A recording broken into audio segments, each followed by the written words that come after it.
Hi, I'm James. I take pictures. This is Camille. She's a mum, my friend, and today she's going to be a model. And we're going to show you how to shoot perfectly lit pictures every time.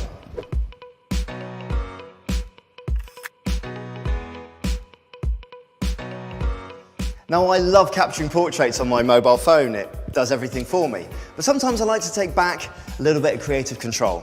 That's why my Pictar comes in really handy. It's got a great grip that offers wonderful comfort, 5 external buttons that make it feel like a real camera, and a fabulous app to offer me creative freedom.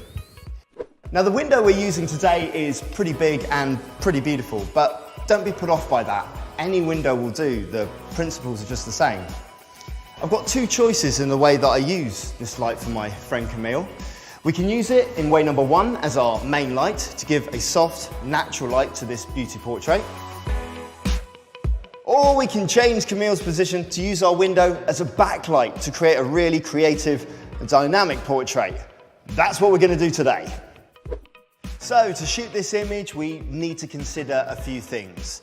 First, we need to consider the composition of the image and where we want Camille to be. I've set her just off center on the 3rd pane of window there using a rough rule of thirds. Next, we need to set our Pictar app to auto to give us a good overall exposure. And now we have to separate the focus point from the exposure point so that we can start getting creative with the picture. That way I can expose for a really light area of the image and still focus on my subject. Finally, I can use the exposure compensation wheel to fine-tune my image and just add a little bit of detail into those highlight areas whilst maintaining the richness of this silhouetted image. So we've set our camera and made all the adjustments. Now it's time to get on, have some fun and take some great images.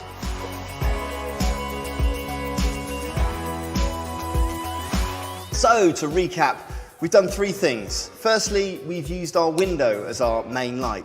Secondly, we've positioned Camille so that she's backlit to give us a creative, dynamic portrait. And thirdly, we've used the adjustments in the Pictar app to really fine-tune our image and give us something different and something special.